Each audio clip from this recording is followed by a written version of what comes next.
জিবরাইল আমিন একদিন নবীর কাছে আসছে। ইমাম হুসাইন রাদিয়াল্লাহু তাআলা আনহু রাসূলুল্লাহর ডান পাশে বসা, আর জিবরাইল আমিন বাম পাশে বসা। তো ফেরেশতারা তো খাওয়া দাওয়ার বোঝে না, তারা তো খায় না, তাদের তো পেশাব পায়খানা নাই, সুবহানাল্লাহ বলবেন না? তাদের কোনো প্রয়োজন নাই, তারা সবসময় আল্লাহর জন্য কাজ করে থাকে। হুসাইন রাদিয়াল্লাহু তাআলা আনহু আমার নবীকে বলছেন, ইয়া রাসূলুল্লাহ, ও নানা জান, এই সাহাবীটা জবর কিপটা, এত বড় কৃপণ একজন সাহাবী বারবার তোমার কাছে খালি আসে। রাসূল বলেন, হুসাইন রে, আমার সাহাবীকে তুমি কৃপণ বললে কেন? হুসাইন বলতেছে, নানা জান, সব সাহাবী আপনার কাছে আসে, কিছু না কিছু হাদিয়া তোহফা দিয়ে যায়। এই সাহাবীটা জবর কিপটা, আসে, গল্প করে চলে যায়, দীর্ঘ সময় আপনার কাছে বসে থাকে, কিন্তু আপনাকে কোনো হাদিয়া দেয় না। আমি যে আপনার নাতি, আমার দিকে কোনোদিন তাকায়ও না। আল্লাহু আকবার কর। জিবরাইল আমিন লজ্জায় পড়ে গেছি, মনে মনে ভাবতেছি, সর্বনাশ, এটা কি কাম করে ফেললাম, কোন বাচ্চার পাল্লায় পড়ে গেলাম।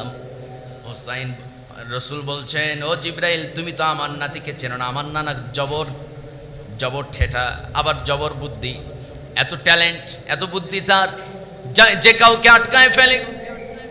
এমন সময় আল্লাহ রাব্বুল আলামিন জিবরাইলকে জানায় দিলেন, জিবরাইল শুনে নাও, আমার নবীর নাতি তোমার কাছ থেকে যেহেতু হাদিয়া চেয়েছে, আমি তোমার পকেটে জান্নাতি খেজুরে, জান্নাতি এক থোকা আঙ্গুর তোমার পকেটের ভিতরে আমি ঢুকায় দিয়েছি। পকেটের ভিতরে হাত ঢুকায় দাও, পকেট থেকে জান্নাতি এক থোকা আঙ্গুরটা বের করে আমার নবীর নাতি, আমার জান্নাতের সমস্ত যুবকদের সর্দার হুসাইনের হাতে উঠায় দাও। হুসাইন রাদিয়াল্লাহু তাআলা আনহু মাথা নিচু করে আছে।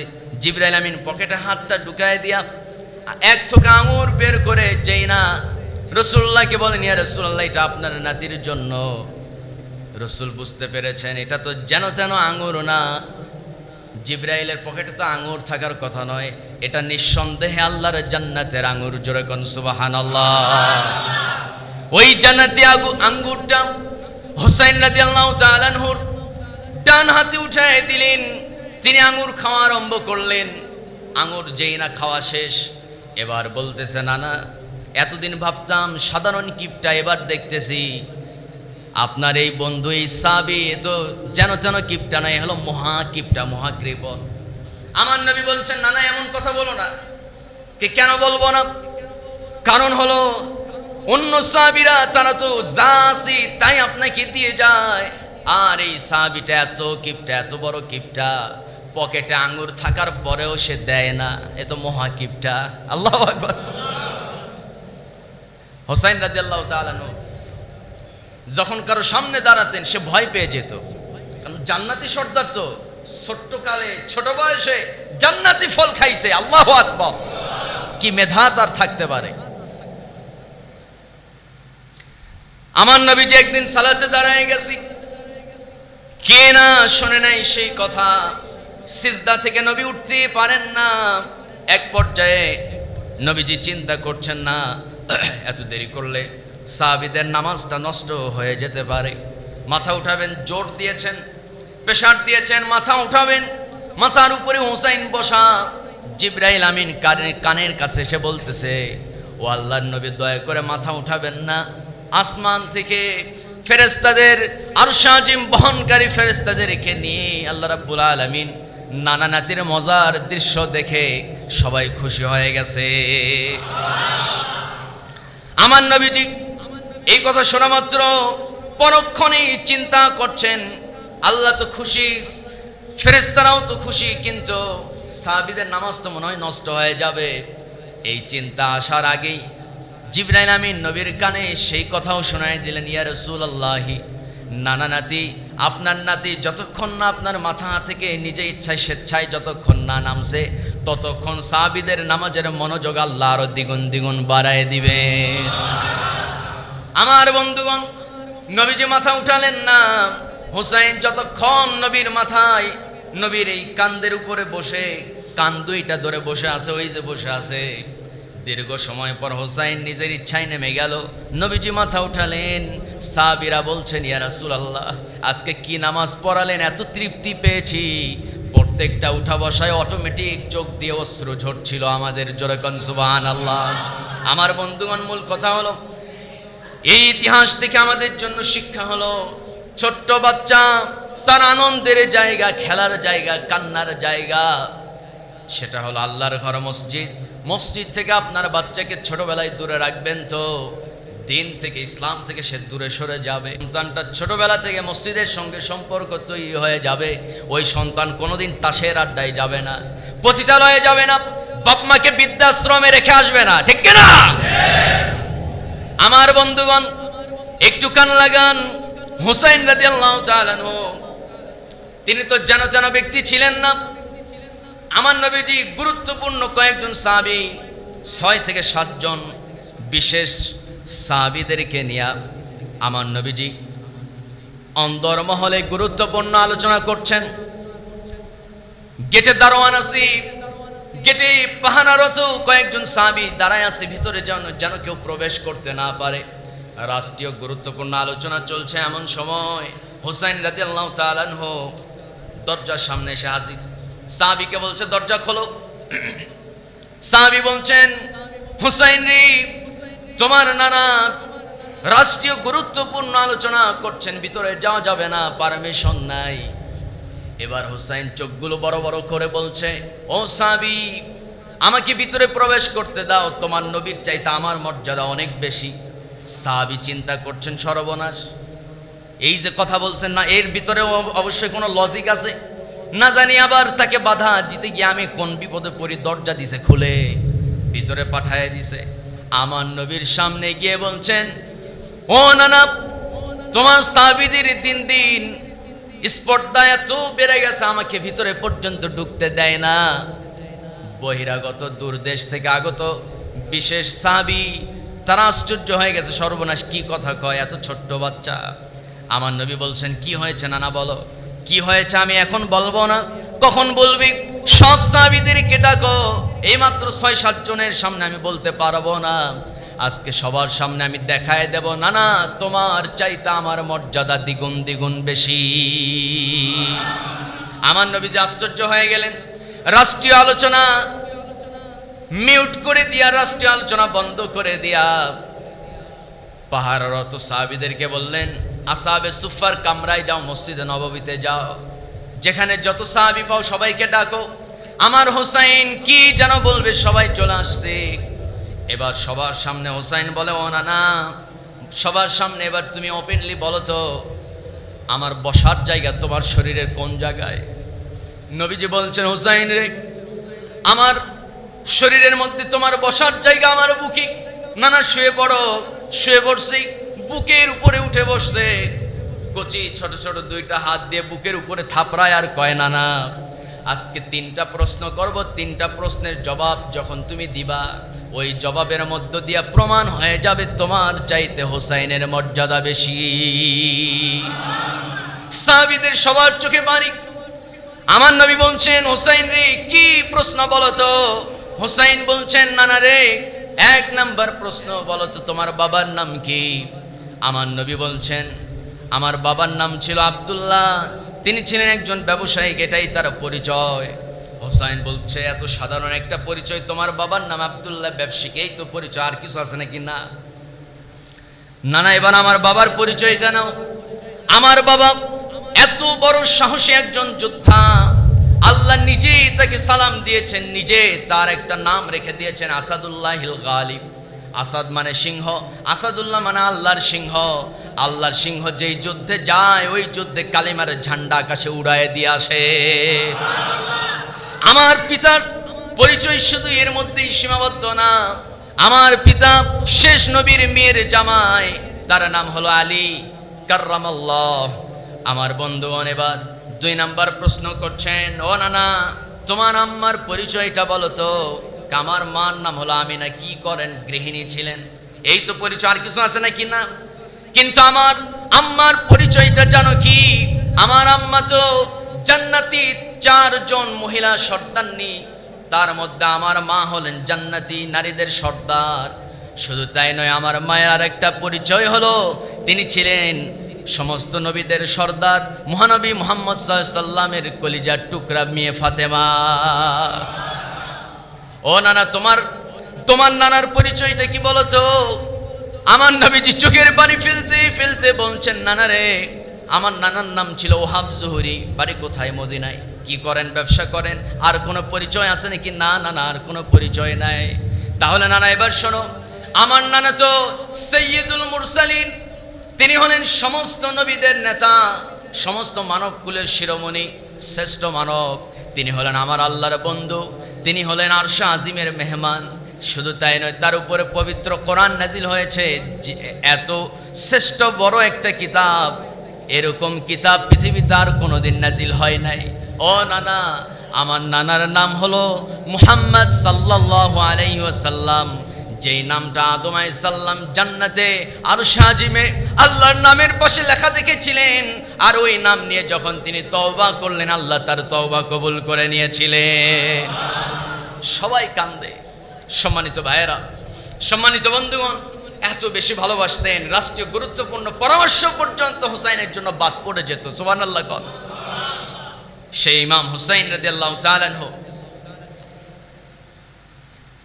তাকে রাসূল সাল্লাল্লাহু আলাইহি সাল্লাম, তার সাথে রাসূলুল্লাহর যত ঘটনা এক এক করে বলতে গেলে অনেকগুলো সময় লেগে যাবে। আর কয়েকটা বলে ফেলি। কষ্ট হচ্ছে নাকি আপনাদের? আলোচনা চালাবো? জোরে বলি ইনশাআল্লাহ। আমার নবী একদিন 3 দিন যাবত তিনি পানি দিয়া সেহরি করেন, পানি দিয়া ইফতার করেন। মানে খেজুরের মৌসুম পর্যন্ত চলে গেছে। খেজুরের মৌসুম যদি হতো তাহলে অনেকে হাদিয়া তোহফা দিত, নবীজির বাগানও ছিল, কিন্তু খেজুরের মৌসুমও ওই সময় ছিল না। 12 মাসে কিছু খেজুর আছে। যাই হোক, রাসূলুল্লাহ সাল্লাল্লাহু আলাইহি সাল্লাম 3 দিন যাবত বাড়িতে খাবার নাই, সিয়াম পালন করছেন, নফল সিয়াম, নফল রোজা রাখেন। না খেয়ে থাকতেই তো হবে, রোজা রাখি। সাহাবীদের এবং নবীর এই একটা অভ্যাস ছিল, বাড়িতে খাবার নেই, পানি খেয়ে সেহরি, পানি খেয়ে ইফতার। 3 দিন চলে গেছে, শরীর চলে না, কথা ঠিক মতো মুখ দিয়ে বের হয় না। আমার নবী করলেন কি? মনে মনে ভাবতেছেন, জামাইয়ের বাড়িতে যদি যায়, মেয়ের বাড়িতে যদি যায়, হয়তো কোনো খাবার ব্যবস্থা হতে পারে। মেয়ের বাড়িতে রওনা করলেন, দরজায় নক করলেন, সালাম বিনিময় হয়ে গেল। ভিতরে প্রবেশ করার পর ফাতেমাকে লক্ষ্য করে বলছেন, ও ফাতেমা, জানো কি তোমার বাবা আজকে 1 দিন নয়, 2 দিন নয়, 3 দিন যাবত না খাওয়া সেহরি দিয়ে ইফতার করে, কি বলে পানি দিয়া সেহরি করেন, আবার পানি দিয়া ইফতার করেন। 3 দিন যাবত না খাওয়া। তোমার বাড়িতে কোনো খাবার আছে নাকি?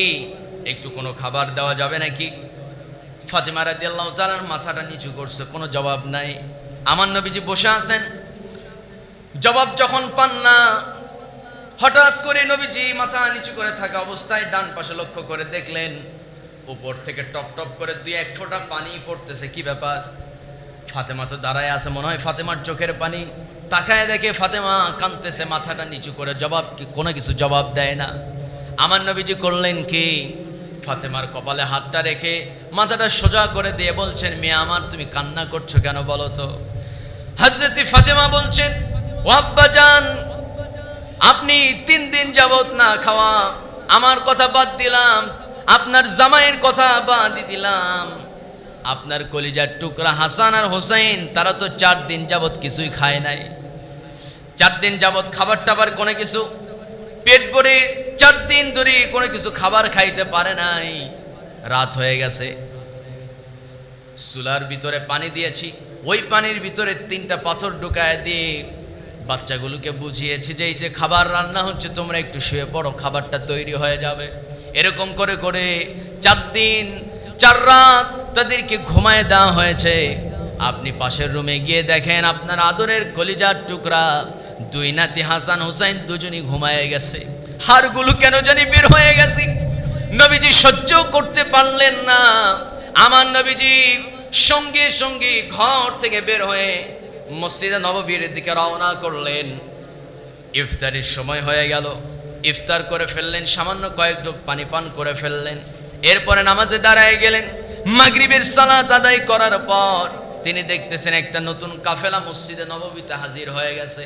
ওই কাফেলার সর্দার আমার নবীর সঙ্গে সালাম বিনিময় করে, আমার বন্ধুগণ, সবচাইতে উন্নত মানের খেজুর, আজওয়া খেজুরের একটা টোপলা আমার নবীর হাতে দিয়ে বলছেন, ইয়া রাসূলুল্লাহ, আপনি আমার জন্য দোয়া করবেন, আমার কাফেলার জন্য আপনি দোয়া করবেন। দূরবর্তী দেশ ইয়ামেন থেকে আমরা এসেছি। আমার নবীজি তাদের জন্য দোয়া করলেন, সালাম বিনিময় হয়ে গেল, বিদায় দিয়ে দিলেন। মনে মনে চিন্তা করছেন, যেহেতু আমার আমার দুই নাতি, তারা তো আমার চেয়ে একদিন তারা বেশি না খাওয়া, আমি আগে আমার মেয়ের মুখে, আমার নাতির মুখে আগে খেজুর উঠায় দেব, এরপরে আমি নিজে খেজুরটা খেয়ে ফেলবো। এই চিন্তা করে খেজুরের পুটলি হাতের ভিতরে নিয়ে আমার নবীজি বাড়ির উদ্দেশ্যে রওনা করলেন।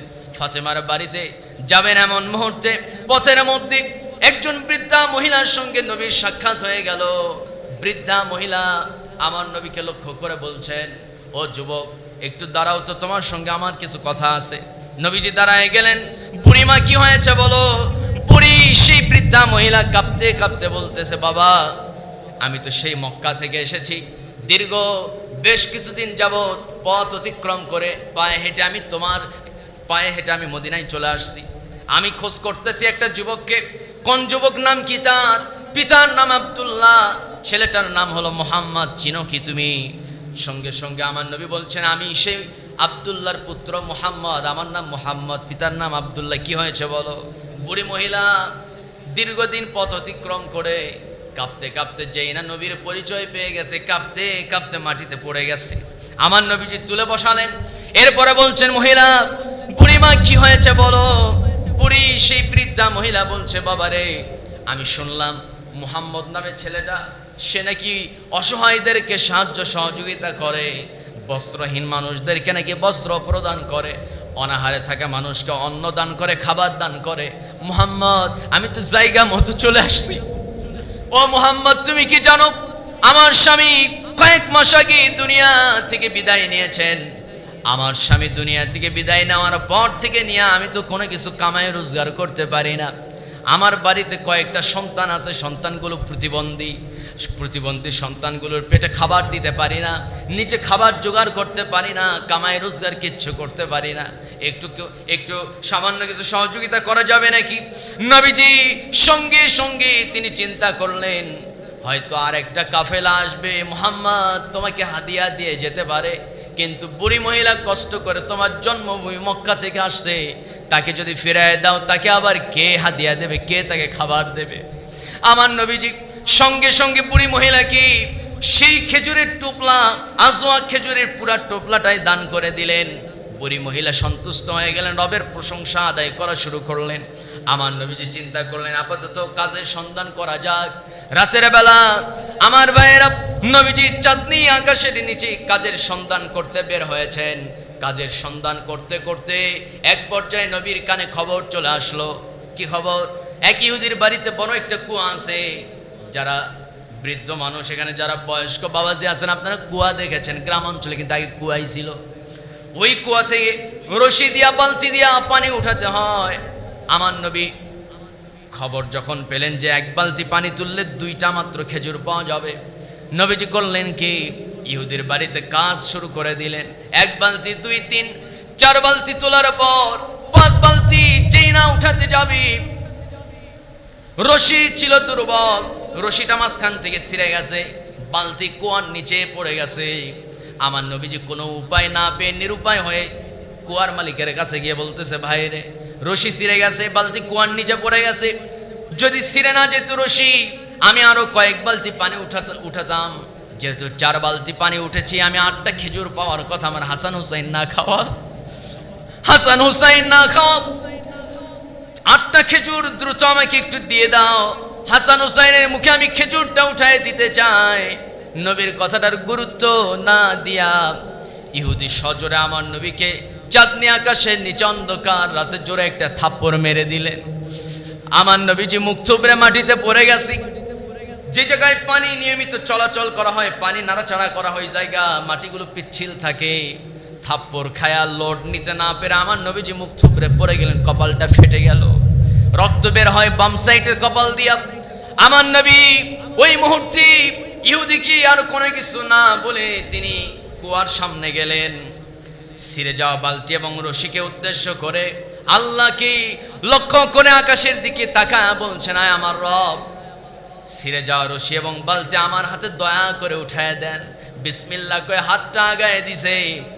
পানির লেয়ারটা ছিল গভীরে, ওই নিচে থাকা পানির লেয়ার উপরে উঠতে উঠতে কুয়ার মুখ থেকে পানি এমনি এমনি উছলায় পড়ে। এক পর্যায়ে দেখা গেল রশিও কুয়ার উপরে ভাসতেছি, বালতিও কুয়ার উপরে ভাসে। আমার নবীজি রশির ছিঁড়ে যাওয়া দুই মাথার ডান হাতের মুষ্টির ভিতরে ঢুকায় ফেললেন, বিসমিল্লাহ কয়ে ছেড়ে দিয়েছেন, রশি আগের মতোই হয়ে গেছে। জোরে কোন সুবহানাল্লাহ। এই দৃশ্য অলৌকিক নবীর নবুতি মুজিজা যেই না প্রকাশ পেয়ে গেছে, আমার বন্ধুগণ ইহুদি আশ্চর্য হয়ে গেছে। এই যুবক তো সাধারণ কোনো যুবক না। জিজ্ঞেস করলেন, আপনার নাম কি? মুহাম্মদ। পিতার নামটা কি? আব্দুল্লাহ। জন্ম কোথায়? মক্কাতে। কোন বংশে? কুরাইশ বংশে। ওই ইহুদি সে ছিল তাওরাত কিতাবের পণ্ডিত। তাওরাত কিতাবে নবীজির কিছু বর্ণনা সেখানে বর্ণিত হয়েছে। কুরাইশ গোত্রে তিনি জন্ম নেবেন, নাম হবে মুহাম্মদ, পিতার নাম হবে আব্দুল্লাহ। নবীর নবুতি সিলমোহর সব কিছু দেখতে পেয়ে নবুতির সব কিছু প্রমাণ পাওয়ার পর ইহুদি এবার হাউমাউ করে কান্না আরম্ভ করে দিয়ে বলতেছে, ও আল্লাহর নবী, চরম বেঈমানি, চরম ভুল করে ফেলেছি। মানুষ হিসাবে অন্তত একটু দয়া দেখানো উচিত ছিল, কিন্তু আপনি তো সাধারণ মানুষটাও না। থাপ্পড় মেরেছি, আমার তো গুনাহ মনে হয় মাফ হবে না। ইহুদি কায়দায় নবীর পা ধরতে গেছি, নবীর পা যেই না ধরতে গেছে মাথাটা তো নিচু হয়ে গেছে। আমার নবীজি দুইটা বাহু শক্ত করে ধরে দাঁড় করায় দেয়া বলছেন, তুমি যে আল্লাহর গোলাম, আমিও সেই আল্লাহর গোলাম। তোমার আল্লাহ আমার আল্লাহ অবশ্যই একই। সিজদা যদি দিতেই হয়, সম্মান যদি কাউকে করতেই হয়, আল্লাহ ব্যতীত কাউকে নয়, আল্লাহকেই সিজদা করো, আল্লাহর কাছে ধরো না ধরো। আরো নবীর প্রতি মায়া বেড়ে গেল। নবীর হাতে হাত রেখে কালেমা পড়ে নিলেন, আশহাদু আল্লা ইলাহা ইল্লাল্লাহু ওয়াহদাহু লা শারীকা লা ওয়া আশহাদু আন্না মুহাম্মাদান আবদুহু ওয়া রাসূলুহু। আল্লাহু আকবার। সম্মানিত ভাইয়েরা, হুসাইন রাদিয়াল্লাহু তাআলা আনহু এবং হাসান রাদিয়াল্লাহু তাআলা দুজনকে আমার নবীজি সেই ইহুদির কাছ থেকে পাওয়া হাদিয়া, সে তো ইসলাম গ্রহণ করলো, আমাদের ভাই হয়ে গেল, তার কাছ থেকে বিরাট এক উপঢৌকন উঠের পিঠে করে নিয়ে ফাতিমার বাড়ির দরজায় গিয়ে হাজির হয়েছেন। নবীর দুই নাতি ঘুম ভেঙে গেছে, তারা মধ্যরাতে ক্ষুধার যন্ত্রণায় ঘুম থেকে জাগা পেয়েছেন। মধ্যরাতে উঠে দেখে নানা তাদের জন্য উঠ বুঝাই খাবার নিয়ে আসছে। জোরে কোন আল্লাহু আকবার। সম্মানিত ভাইয়েরা, সম্মানিত বন্ধুগণ, চরম ভালোবাসতেন ইমাম হুসাইন এবং ইমাম হাসানকে। সেই হুসাইন রাদিয়াল্লাহু তাআলা আনহুকে ইয়াজিদি বাহিনী কারবালার প্রান্তরে দুনিয়া থেকে বিদায় করেছেন। এটা তো এক লম্বা ঘটনা, মনে হয় গত জুমায় আমাদের ইমাম সাহেব আলোচনা করেছেন, কিন্তু আমি তারপরে একটু টাচ দিতে চাই 2-1 মিনিটে। সেটা হলো ইমাম হুসাইন রাদিয়াল্লাহু তাআলা আনহু, তার সঙ্গে ইয়াজিদ দেখা করতে আসে নাই। হুসাইন রাদিয়াল্লাহু তাআলা যখন কুফা নগরীর উদ্দেশ্যে রওনা করেছেন, পথের মধ্যে নবীর সঙ্গে তার স্বপ্নযোগে সাক্ষাৎ হয়ে গিয়েছিল। সুবহানাল্লাহ। নবীর সঙ্গে স্বপ্নযোগে দেখা হলো। আমার নবীজি বলছেন, হুসাইন রে, তোমার সঙ্গে যে কোনো মুহূর্তে আমার সাক্ষাৎ হয়ে যাবে। ও হুসাইন, তুমি দেরি না করে সত্যের কালিমার ঝান্ডা সবসময় উড্ডীন করে রাখবে। সময় বেশি নাই, আমি দেখতে পাচ্ছি তোমার সঙ্গে আমার জান্নাতের ভিতরে খুব শীঘ্রই মোলাকাত হয়ে যাবে। তিনি টের পেয়েছেন যে আমি মনে হয় খুব তাড়াতাড়ি রাসূলুল্লাহর কাছে চলে যাব। কারবালার প্রান্তরে কুফার উদ্দেশ্যে রওনা করলেন, কিন্তু কারবালার প্রান্তরে গিয়ে তিনি 8 মুহররম, মুহররমের 8 তারিখে সেখানে ব্রেক মারলেন, সেখানে তাবু গাড়লেন। কারণ হলো 9 তারিখে রোজা রাখতে হবে, 10 তারিখেও রোজা রাখতে হবে। তো রোজা রাখা অবস্থায় 72 জনের এই বিরাট কাফেলা নিয়ে যদি তিনি রওনা করেন, তারা তো ক্ষুধার্ত অবস্থায় উঁচু নিচু পাহাড়ি এলাকায়, কি যে কষ্ট, যারা মধ্যপ্রাচ্যের দেশগুলো সফর করেছেন জানেন। সম্মানিত ভাইয়েরা, সেখানে তাবু গাড়লেন যে 9 তারিখ 10 তারিখ আমরা সিয়ামটা পালন করে এরপরে কুফাতে গিয়ে পৌঁছব। কুফার গভর্নর ওবাইদুল্লাহ বিন জিয়াদ সীমারের নেতৃত্বে 6500 সৈন্য আমার নবীর কলিজার টুকরা নাতি হোসাইনের বিরুদ্ধে পাঠায় দিয়েছেন। কত হাজার? 6500। তো 6500 মানুষ কি 72 জনের বিরুদ্ধে যুদ্ধ করতে লাগে নাকি? মার্চ করলেই তো পায়ের নিচে পিষ্ট হয়ে যাওয়ার কথা। সম্মানিত ভাইয়েরা, সীমার তার দীর্ঘদিনের মনের বাসনা, আমার নেতার বিরুদ্ধে হোসাইন তুমি দাঁড়িয়েছ, আমি তোমাকে শেষ করে ফেলব, আমি তোমাকে ওবাইদুল্লাহ বিন জিয়াদের কাছেও পৌঁছতে দিব না। সীমার তার লক্ষ্যই হলো হোসাইনকে শেষ করে দেওয়া, কারণ নেতার বিরুদ্ধে দাঁড়িয়েছে। তো আমার দেশেও এরকম কিছু নেতা আছে, এরকম কিছু কর্মী আছে যে নেতার বিরুদ্ধে যদি কোনো কথা কেউ বলে ফেলে, তাহলে সে আর দেখে না এটা আল্লাহর কথা নাকি ইসলামের কথা নাকি কোরআনের কথা, এসব কিছু জাস্টিফাই না করে নেতার বিরুদ্ধে গেছে, এটা ইসলামের বিরুদ্ধে যাক আর কোরআনের বিরুদ্ধে যাক, ওইটা দেখে না, আমার নেতার বিরুদ্ধে গেছে তোরাই আমি ধরব। এরকম কিছু সীমারের মতো কিছু নব্য সীমার আমার দেশে আছে না নাই? সম্মানিত ভাইয়েরা, হোসাইন রাদিয়াল্লাহু তাআলা আনহুকে সেখানে এক এক করে তার সঙ্গে থাকা 41 জন পুরুষ মানুষ সবাইকে হত্যা করে ফেললো। নারী ছিল 30 জন, আর হোসাইন রাদিয়াল্লাহু তাআলা তাকে দিয়ে 72। এখন 30 জন নারী, এর ভিতরে ছোট্ট বাচ্চাগুলোও ছিল, ছোট ছোট কয়েক মাসের বাচ্চাও ছিল। তার মধ্যে হোসাইন রাদিয়াল্লাহু তাআলা আনহু, তার কলিজার টুকরা নবীর বংশধর হোসাইনের পুত্র, মাত্র বয়স হলো 3 মাস, কোন বর্ণনা আসছে 2.5 মাস। এত ছোট্ট একটা বাচ্চা ফুরাত নদীর পাশে এই বিরাট কারবালার প্রান্তরে ক্ষুধার যন্ত্রণায়, তৃষ্ণায়, পিপাসার্ত হোসাইন রাদিয়াল্লাহু তাআলা আনহু চিন্তা করছেন, আমার তো আর কোনো গতি নাই। প্রস্তাব দিলেন, আমাকে হয় কুফায় যেতে দাও, আর নাই তো মদিনায় যেতে দাও, আর নাই তো ইয়াজিদের কাছে যেতে দাও, আমার ভাই ইয়াজিদের সঙ্গে আমি দেখা করব।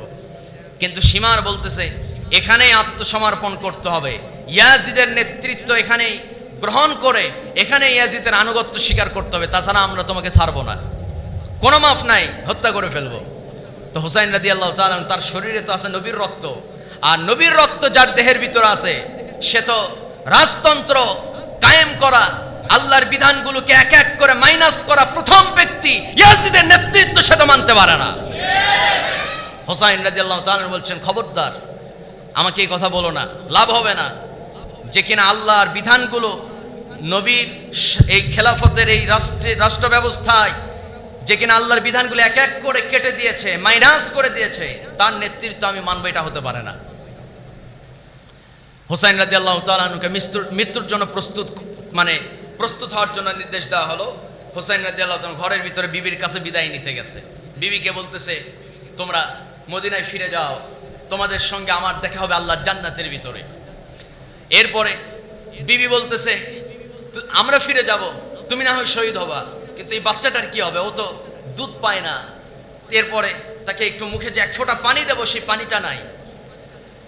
হোসাইন রাদিয়াল্লাহু তাআলা ছোট্ট বাচ্চাটাকে নিয়ে বলতেছে, তোমাদের সঙ্গে আমার দুশ্মনী থাকতে পারে, এই বাচ্চার সঙ্গে দুশ্মনী থাকার কথা নয়, আমাকে সামান্য কিছু পানি দাও, বাচ্চাটার মুখে একটু দেব, সে যেন অন্তত বেঁচে থাকতে পারে।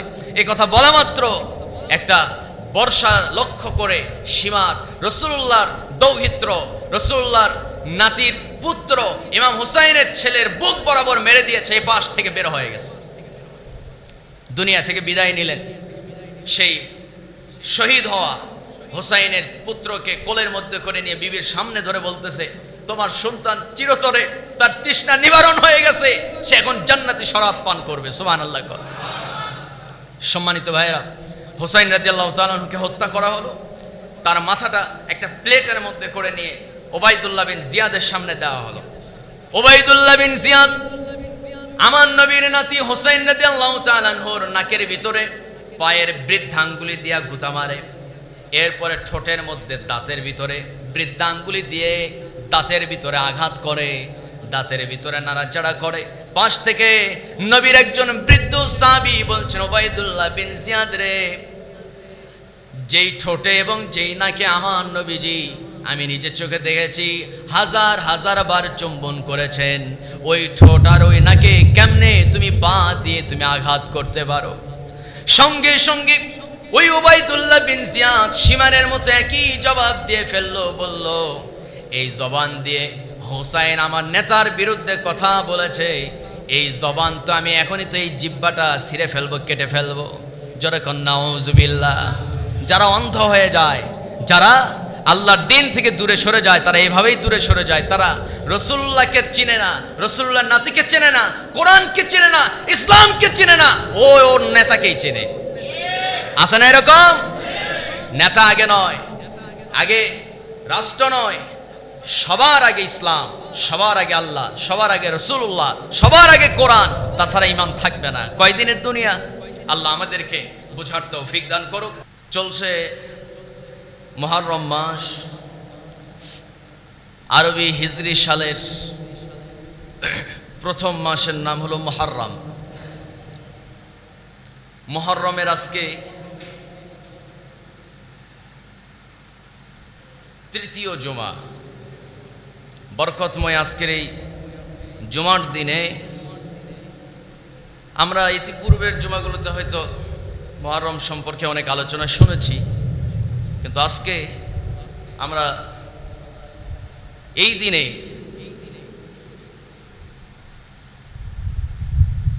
হাসান ও হুসাইন সাইয়্যিদা শাবাবি আহলিল জান্নাহ, যারা হলো জান্নাতের সর্দার, সাইয়্যিদ, নেতা, হাসান আর হুসাইনের নাম নবীজির পবিত্র জবান মোবারকে উচ্চারিত হয়েছে।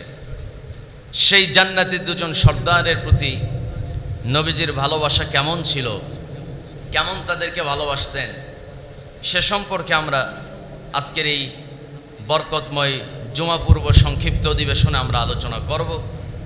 জোরে বলি ইনশাআল্লাহ। আল্লাহ তাআলা রাসূল সাল্লাল্লাহু আলাইহি সাল্লামকে কোনো পুত্র সন্তান দান করেন নাই, দিয়েছিলেন আবার কেড়ে নিয়েছেন। কিন্তু আল্লাহ রাব্বুল আলামিন রাসূলকে দুইটা নাতনি দিয়েছেন, দুইটা নাতি দিয়েছেন, দুইটা নাতি দিয়েছেন, যেই দুইটা নাতিকে দেখলে আমার নবীজির দিলটা জুড়ে যেত। জোরে বলি সুবহানাল্লাহ। হাসান হোসাইনকে না দেখে নবীজি থাকতে পারতেন না, প্রচণ্ড ভালোবাসতেন। তো সেই সম্পর্কে আলোচনা করব। তার পূর্বে যে আয়াতে কারিমা তেলাওয়াত করেছি, চলুন আমরা সেই আয়াতের হক আদায় করে ফেলি। আল্লাহ রাব্বুল আলামিন 10 নম্বর পারা সূরা তাওবার ভিতরে দারুণ সুন্দর করে বলছেন, দুনিয়ার মানুষ শুনে নাও, ইন্না ইদ্দাতাশ শুহুরি ইনদাল্লাহি 12 শাহরান ফি কিতাবিল্লাহ ইয়াওমা খালাকাস সামাওয়াতি ওয়াল আরদা মিনহা আরবা'তুন হুরুম ذلك الدين القيم فلا تظلموا فيهن أنفسكم وقاتلوا المشركين كافة كما يقاتلونكم كافة واعلموا أن الله مع المتقين। জোরে বলুন আল্লাহু আকবার। আল্লাহ রাব্বুল আলামিন যেদিন তিনি আসমান এবং জমিনটা কি সৃজন করেছেন, সৃষ্টি করেছেন, আমার বন্ধুগণ, আসমান জমিন সৃষ্টি করার আগে প্রথমত আসমান জমিনের মোটামুটি যে স্ট্রাকচার, তার বর্ণনা আল্লাহ রাব্বুল আলামিন দিয়েছেন, যখন কোনো প্রযুক্তি ছিল না, এগুলো বোঝার জন্য কোনো গবেষণা করার মতো কোনো প্রযুক্তি যখন ছিল না, ওই মুহূর্তে আল্লাহ রাব্বুল আলামিন আমার নবীকে বিগ ব্যাং থিওরির কথা রাসূলকে কত আগেই জানিয়েছেন। জ্যোতির্বিজ্ঞান যারা আছে, এই তো হালে এসে 1929 সালে এসে বিগ ব্যাং থিওরির কথা দুনিয়ার মানুষকে তারা জানালো। কিন্তু 1400 বছর আগে বিগ ব্যাং থিওরি আল্লাহ তাআলা আমার রাসূলের মাথায় ঢুকিয়ে দিয়েছেন। আরেকটু আস্তে কোন সুবহানাল্লাহ। আল্লাহ রাব্বুল আলামিন রাসূলকে কি জানিয়েছেন? সূরা নূর 21 নম্বর সূরা 30 নম্বর আয়াতে কারিমা মহান রাব্বুল আলামিন বলেন, আওয়ালাম ইয়ারাল্লাযীনা কাফারু আন্নাস সামাওয়াতি ওয়াল আরদা কানাতা রাতকান ফাফাতাকনাহুমা। মহান রাব্বুল আলামিন বলেন, যারা অবিশ্বাস করে, যারা তাদের রবকে স্বীকার করতে চায় না, তারা কি বোঝে না? তারা কি একটু চিন্তা করতে পারে না?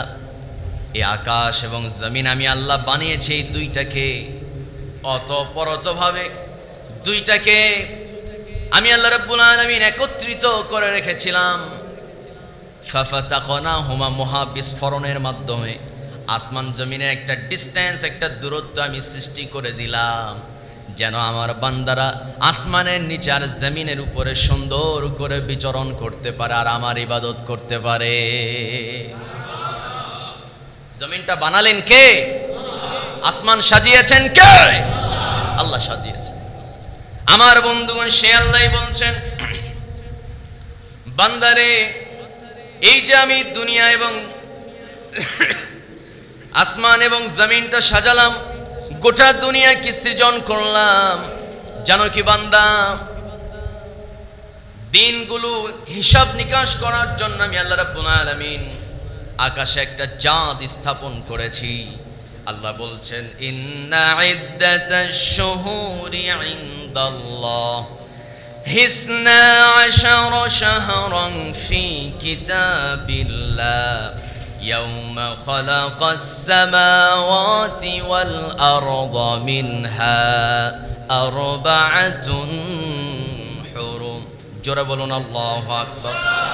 মহান রব্বুল আলামিন বলেন, সূরা তাওবা 36 নম্বর আয়াতে কারিমা, আল্লাহ বলছেন, নিশ্চয় যেদিন আমি আকাশটাকে সুন্দর করে সাজালাম, জমিনটাকে তার নির্ধারিত জায়গায় প্রতিস্থাপন করলাম, এরপরে আমি আল্লাহ রাব্বুল আলামিন বছর গণনার জন্য, মাস গণনার জন্য, দিন তারিখ নির্ধারণের জন্য আমি আল্লাহ তাআলা ওই দিন থেকে বছর গণনার জন্য মাস সিলেক্টেড করেছি 12টা। সুবহানাল্লাহ। বছর গণনার জন্য, মাস গণনার জন্য, দিন তারিখ হিসাব রাখার জন্য। তাহলে এই মাস 30 দিনে এক মাস, 29 দিনে এক মাস, 12 মাসে আবার এক বছর, এগুলো বানালেন কে? আস্তে কবেন, একটু আওয়াজ করে কোন তো কে? বড় আশ্চর্য হয়ে যায়, বড় অবাক হয়ে যায় যে যখন দেখি রাসূল সাল্লাল্লাহু আলাইহি সাল্লামের কথা। কি কথা? যে প্রত্যেক বছর 10 মুহররম হবে জুমার দিন। তাই হয়, এবছর জুমার দিন মুহররমের 10 তারিখ গেছে, জানেন আপনারা? গত বছরও গিয়েছিল, আমি আপনাদের এখানে জুমার সালাত আদায় করেছিলাম, মুহররমের গুরুত্ব এবং তাৎপর্য নিয়ে আলোচনা করেছিলাম। ইউটিউবে ওই আলোচনা আজও আছে। তার আগের বছরও স্যাম্পনি দোসাইদ বাজারে আমি জুমা পড়িয়েছিলাম, সেখানেও জুমার দিন 10 মুহররম ছিল। সম্মানিত বন্ধুগণ, এমন একটা দিন আসবে, দিনের নাম ইয়াউমুল জুমা, তারিখটা হবে আশুরার দিন 10 মুহররম, মাসটা হবে মুহররম মাস, আর সেই দিনেই হবে কিয়ামত। সেটা কোন এক বছর হতে পারে, জোরে বলি সুবহানাল্লাহ। তারই ধারাবাহিকতায় প্রত্যেক বছর জুমার দিন 10 মুহররম জুমার দিন হয়ে থাকে। সম্মানিত ভাইয়েরা, আবার ইংরেজি এবং বাংলা এই যে দুইটা মাস দিয়া দুইটা সাল আমাদের দেশে ব্যবহার করা হয়, মানে এই দুইটা প্রচলন আমাদের দেশে আছে। ইংরেজি সাল আর বঙ্গাব্দ, তো এগুলো মূলত চেঞ্জ হয়, উলট পালট হয়, কিন্তু আরবি সাল, আরবি মাসগুলো উলট পালট হয় না কোনো বছর। এটা হলো চাঁদের উপরে নির্ভর। আল্লাহ যখন চাঁদ উঠায় দেয়, কোনো দিন কোনো মাস হয় 29-এ, আবার কোনো মাস হয় 30-এ। সুবহানাল্লাহ কোন। তাহলে আল্লাহ তাআলা বান্দাকে জানাচ্ছেন, বান্দা এগুলো মানুষের তৈরি নয়, এগুলো তো পৃথিবীর শুরুর দিন থেকে আমি আল্লাহ তাআলা নির্ধারণ করে রেখেছি। সুবহানাল্লাহ কোন। কোনো মানুষের তৈরি নয়। সাল গণনা, ক্যালেন্ডার, হিসাব রাখা, এটা আল্লাহর পক্ষ থেকে। তাহলে এখন প্রশ্ন যে হুজুর, তাহলে হিজরি সাল কম হলো কেন? হিজরি সাল 1448 হিজরি চলতেছে, তো হিজরি সাল কম হলো। ইংরেজি সাল এটা 2000 কত চলতেছে, 26, এটা বেশি হলো কেন? ঠিক আছে কিনা? সম্মানিত বন্ধুগণ, মাস গণনার যে ইংরেজি সাল বা বাংলা সাল গণনার যে সূচনা, বা আরবি হিজরি সাল গণনার যে সূচনা, এটা নিয়েও আমি গত জুমায় আলোচনা করেছি। এরপরও আমি সাধারণত হিজরি সালের কথাটা বলি। সেটা হচ্ছে যখন কিনা ইসলামী রাষ্ট্র রসুল কায়েম করে ফেললেন, সাহাবীদের ভিতরে নবী করিম সাল্লাল্লাহু আলাইহি সাল্লামের ওফাতের পর আলোচনা শুরু হলো যে আমরা রোমানদের ক্যালেন্ডার ইউজ করি। রোমানের ক্যালেন্ডার, রোমান পারস্য তাদের যে নিজস্ব ক্যালেন্ডার, নিজস্ব বছরপঞ্জি, সাহাবীরা আপত্তি জানালেন। আমিরুল মুমিনিন ওমরে ফারুক, আপনি তো বর্তমানে শাসক, যেহেতু রসুল এটা নির্ধারণ করে যান নাই, অন্তত আপনি আমাদের মুসলিমদের একটা নিজস্ব ক্যালেন্ডার, একটা বছরপঞ্জি, একটা হিসাব করার জন্য একটা কিছু সাল গণনা শুরু হোক। সাহাবীরা মানে পরামর্শ দিলেন। কারণ হলো রোম পারস্যের খ্রিস্টানদের, এরপরে ইহুদিদের, ওদের ক্যালেন্ডার আমরা কেন ব্যবহার করব? ওদের হিসাব অনুযায়ী কেন আমরা দলিল, এরপরে বিভিন্ন নথিপত্রে, এগুলোতে কেন আমরা দিন তারিখ হিসাব করব? সাহাবীরা একত্রিত হয়ে পরামর্শ করলেন, তাহলে কোন দিন থেকে আমরা আরবি সাল গণনা করব? আরবির তো একটা হিসাব আছেই পৃথিবীর শুরু থেকে, কিন্তু একটা নতুন করে আমরা একটা মানে সাল শুরু করে ফেলি। এরপরে সেই চাঁদের উপরে নির্ভর করে, চাঁদ ওঠার উপরে নির্ভর করে সাহাবাই কেরাম কেউ পরামর্শ দিলেন যে রসুল সাল্লাল্লাহু আলাইহি সাল্লামের যেদিন জন্ম হয়েছে ওই দিন থেকে আমরা আরবি সাল গণনা শুরু করি। আবার কেউ পরামর্শ দিল যে রসুল সাল্লাল্লাহু আলাইহি সাল্লাম তিনি যেদিন প্রথম বিজয় অর্জন করেছেন বদরের যুদ্ধে, সেই বিজয়ের দিনকে আমরা বছরের প্রথম দিন হিসাব করে আমরা বছর গণনা শুরু করে ফেলি। এরপরে কেউ পরামর্শ দিলেন, যেহেতু হিজরতের মধ্য দিয়া ইসলামী রাষ্ট্র কায়েমের একটা দরজা আল্লাহ উন্মুক্ত করে দিয়েছেন, মুসলমানদের চির একটা স্বাধীনতার রাস্তা উন্মুক্ত করে দিয়েছেন, তাহলে ওই দিন থেকে বছর গণনা শুরু হোক। এই পরামর্শ দিলেন হযরতে আলী রাদিয়াল্লাহু তাআলা আনহু। রাসূলুল্লাহর জামাই হযরত আলীর পরামর্শটাকে সবাই সমর্থন জানিয়ে রাসূলুল্লাহ সাল্লাল্লাহু আলাইহি সাল্লামের হিজরত, জন্মভূমি মক্কা থেকে মদিনায় যেই দিন রওনা করেছেন, ওই দিনকে বছরের প্রথম মাস হিসাব করে নিয়ে আমার বন্ধুগণ আরবি সালের গণনা শুরু হয়ে গেল। সুবহানাল্লাহ, কেউ তো কইলেন না। আর আরবি যে মাসগুলো আল্লাহ নাম রেখেছেন এগুলো পূর্ব থেকেই নির্ধারিত। মুহররম, এরপরে মুহররমের পর কি সফর, রবিউল আউয়াল, রবিউস সানি, জমাদিউল উলা, জমাদিউস সানি, রজব, শাবান, রমজান, শাওয়াল, জুলকদ, জুলহজ, এই মাসগুলো নির্ধারণ করছে কে? আস্তে কবে না, কে নির্ধারণ করেছেন? আল্লাহ করেছেন। সম্মানিত ভাইয়েরা, এটা হলো পৃথিবীর শুরু থেকে এই মাসের নামগুলো নির্ধারিত, কিন্তু বছর গণনা, আরবি ভাষা বা আরবি সাল, আরবি বছরপঞ্জি, এটা হিসাব শুরু হয়েছে রাসূলুল্লাহর হিজরতের সময় থেকে। আমার বন্ধুগণ, এবার মূল আলোচনায় যাব। এই মুহররম মাসে যেহেতু সবচেয়ে বেশি পরিমাণে আমরা যার কথা স্মরণ করি তিনি হলেন রাসূলুল্লাহর নাতি হযরত ইমাম হুসাইন রাদিয়াল্লাহু তাআলা আনহু। নবীজি তাকে বড্ড বেশি ভালোবাসতেন, চরম ভালোবাসতেন। আমার নবীজি সবচেয়ে বেশি তিনজন ছোট্ট বাচ্চাকে সবচেয়ে বেশি মহব্বত করতেন। এক হলো ওসামা ইবনে যায়েদ, নবীর পালক পুত্র, যায়েদের ছেলে ওসামা। দুই নম্বরে ইমাম হুসাইন রাদিয়াল্লাহু তাআলা আনহু। তিন নম্বরে ইমাম হাসান রাদিয়াল্লাহু তাআলা আনহু। আমার নবীজি এই দুজনকে ছাড়া এক মুহূর্ত তিনি এই দুজনকে না দেখলে এক মুহূর্ত তিনি স্থির থাকতে পারেন না। একদিন হুসাইন রাদিয়াল্লাহু তাআলা আনহু আমার নবীর কাছে বসা, নবীর পাশে বসা। এমন সময় দাহিয়া কালবি নামে একজন সাহাবী ছিল, যেই সাহাবী দুনিয়া থেকে বিদায় নিয়েছেন। ওই সাহাবী দুনিয়া থেকে বিদায় নেওয়ার পর থেকে জিবরাইল আলাইহিস সালাতু ওয়াস সালাম, ফেরেশতা জিবরিল আমিন দাহিয়া কালবির রূপ ধারণ করে আমার নবীর কাছে মাঝে মাঝে আসতো। জোরে কোন সুবহানাল্লাহ। দাহিয়া কালবি কে ছিল? আরে দাহিয়া কালবির কথা আলোচনা করতে গেলে বুকটা ফেটে যায়। ব্যবসার জন্য দূর আরব ছেড়ে দূরবর্তী সেই সিরিয়াতে রওনা করেছেন। স্ত্রীর গর্ভে সন্তান এসেছে, স্ত্রীকে জানাই দিলেন, বিবিরে যদি পুত্র সন্তান জন্ম নেয় সন্তানটাকে রেখে দিবা, আর যদি কন্যা সন্তান জন্ম নেয় সঙ্গে সঙ্গে তাকে আউট করে ফেলবা, দুনিয়া থেকে বিদায় করবা। মা সন্তানের প্রতি মায়ের যে মমতা, মায়ের অন্তরে সন্তানের প্রতি যে ভালোবাসা মহাব্বত, আমার বন্ধুগণ এই ভালোবাসা তো একটা সন্তানকে মেরে ফেলতে পারে না।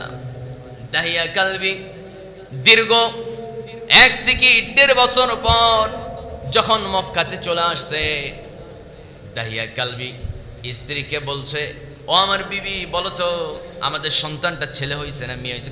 মেয়ে। কি করছো? মেরে ফেলছে। বাহ, ভালো কাজ করছো। কয়েক মাস বাড়িতে চলাফেরা করতে নিয়ে দাহিয়া কালবি মাঝে মধ্যে দেখি এত সুন্দর ফুটফুটি চাঁদের মতো সুন্দর চেহারার অধিকারী ছোট্ট একটা গোলাপ, ছোট্ট একটা কন্যা সন্তান মাঝে মধ্যে বাড়িতে দৌড়াদৌড়ি করে। স্ত্রীকে জিজ্ঞেস করে, বাচ্চাটা কার? এই বাচ্চাটা মানুষের পাশের বাড়ির। নানান কথা মিথ্যা বলে বাচ্চাটাকে বাঁচিয়ে রাখছে, মিথ্যা বলে স্বামীকে ভুলায় রাখছে। এক পর্যায়ে একদিন দাহিয়া কালবি বুঝতে পারলো চাঁদের মতো ফুটফুটে সন্তানটা অন্য কারো নয়, দাহিয়া তোমার সন্তান, ওই কন্যা সন্তান। জোরে কোন সুবহানাল্লাহ। দাহিয়া কালবির মেজাজ গরম। এই মেয়েটাকে আমি একদিন বিয়ে দেব।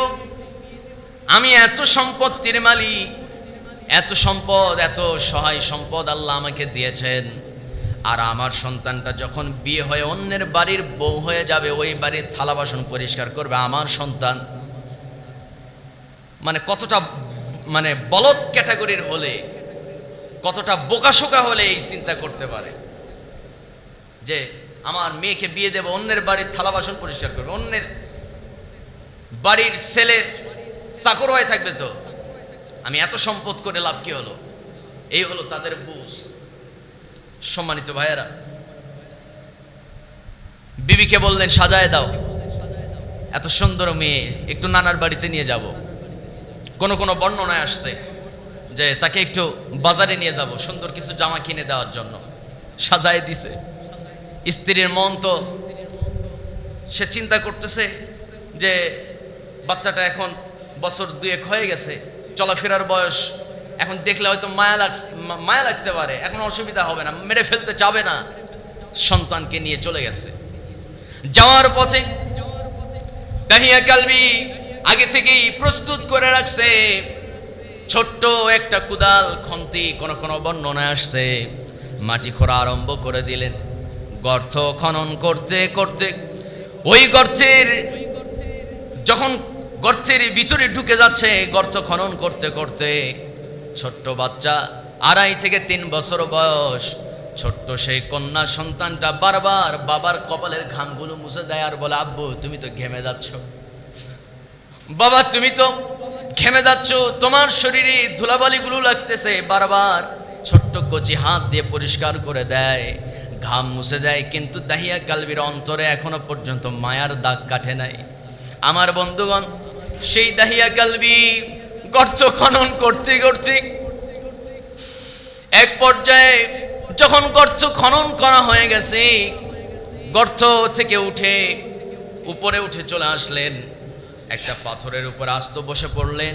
মেয়েটা এসে বাবার কপালে চুমু দেয়, বাবার কপালে চুমু দেয়, ধুলাবালিগুলা পরিষ্কার করে দেয়, আবার ঘামগুলো সুন্দর করে কচি হাতটা দিয়ে মুছে দেয়, আর বলে বাবা এত কষ্ট করে গর্ত খনন করছো কেন? এক পর্যায়ে দেরি না করে দাহিয়া কালবি বলতেছে, মা চলো তো, গর্তটা কেমন নিচু হয়ে গেছে, গর্তটা কেমন হয়েছে একটু দেখা দরকার। মেয়েকে সামনে নিয়ে গেছে। এরপরে দাহিয়া কালবি একটা ধাক্কা মেরে দিয়া ভিতরে ফালায় দিছে। ফালায় দেওয়ার পরে পাহাড়িয়া পাথরের এলাকা, সৌদি পাথরের এলাকা, বড় বড় পাথর দিয়া যে আঘাত করতে আরম্ভ করেছে।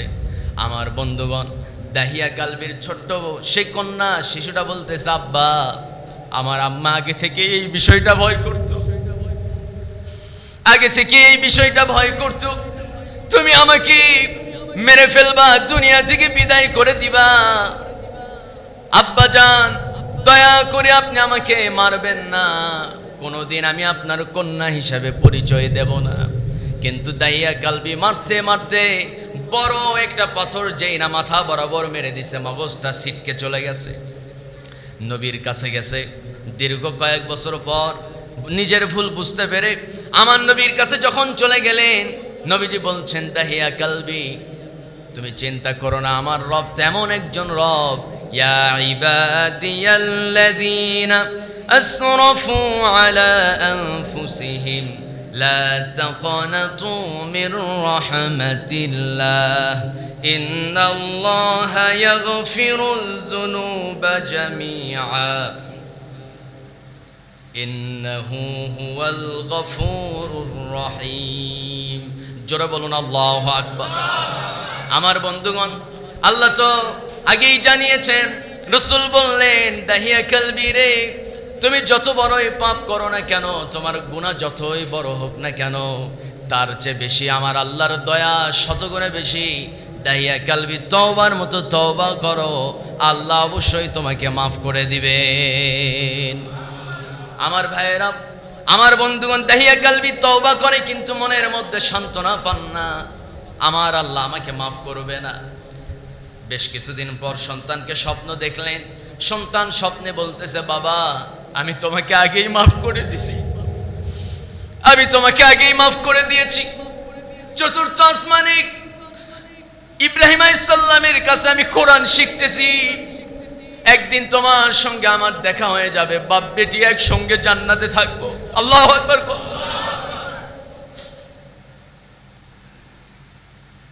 সেই দাহিয়া কালবি ওই স্বপ্ন দেখার পর থেকে নিয়ে একটা রাত ঘুমাতে পারেন না, খাইতে গেলে খাইতে পারে না, মুখে খাবার নিতে পারে না।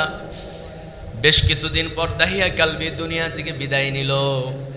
দাহিয়া কালবি বিদায় নেওয়ার পর থেকে হযরত জিবরাইল আমিন, আল্লাহ তাআলা দাহিয়া কালবির উপর এত সন্তুষ্ট হয়ে গেছে, দাহিয়া কালবির রূপ ধারণ করার জন্য জিবরাইল আমিনকে পারমিশন দিয়েছিলেন। জোরে কোন সুবহানাল্লাহ।